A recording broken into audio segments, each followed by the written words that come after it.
Peggy 12.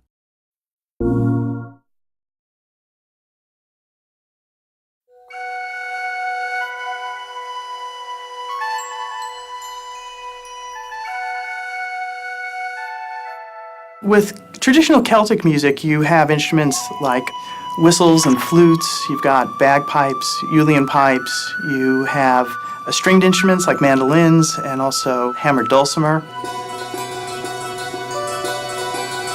It has a very large range. So there are moments that seem very traditional and folksy, and then there's big epic moments that sound like, you know, a Hollywood film, and a lot of places in between that.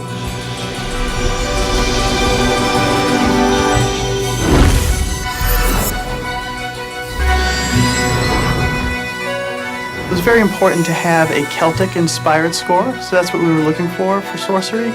But we wanted to do something a little bit unusual with Celtic music and to somehow kind of stretch the use of the instruments and maybe resample them at certain times in order to give the world of sorcery its own unique sound. So it was inspired by Celtic music, but it was a little bit twisted at the same time.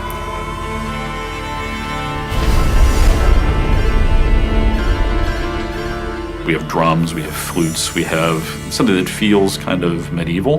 But at the same time, we didn't want to be limited to that. We didn't want it to feel like we were at a Ren Fest. And so when we spoke to the composer, we said, you have the license to bring in other sounds, to create a wider sound palette. And this wound up being essential to creating this feeling of magical strangeness of the world. Mark is an absolutely brilliant composer. He just seemed to be the perfect fit for sorcery because not only does he have just sort of a great command over melody and a great command over the orchestra, but he also has a very unique collection of exotic and unusual instruments. And these are sounds that Mark incorporated into the score in just a really, really brilliant way. Mark Mancina, he got it right basically right off the bat. It was a real joy to work on this game because it all just came out naturally. He's an amazing composer. I think the biggest challenge with game audio is that everything needs a sound, but there's so much that's happening that eventually there's too many sounds for the brain to even process. So you have to choose what you want the listener to hear at any given moment. And on sorcery, it was definitely spell casting. You had environment sounds, you had the character sound effects, and then the music.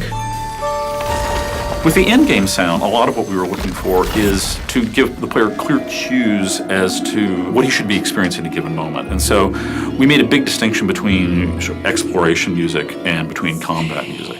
And it was designed so that even if you don't quite realize that you're in danger, all of a sudden you start to get the beginning sounds of combat music starting up, and you're like, oh no. You start looking around because you get this feeling of, oh, the music is letting me know that I'm in danger, even though I don't quite realize what the nature of the danger is. The whole spellcasting system is based on natural elements, fire, wind, ice. We wanted to make sure that the sounds were natural, but also magical. We want to have the sound respond to the force that you're using.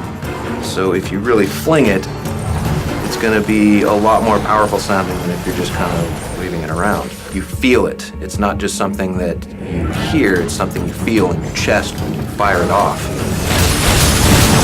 It's about the loudest the game gets is when you have a fire tornado and you're shooting arcane bolts into it. There's a level of destruction that is unmatched throughout any other part of the game, and it's really fun.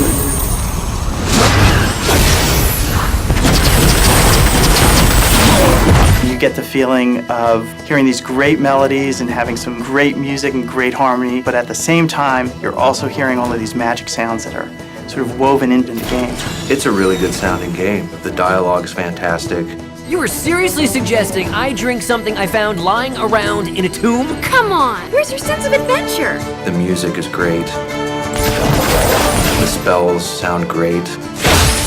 The environments are great, and they all play well together.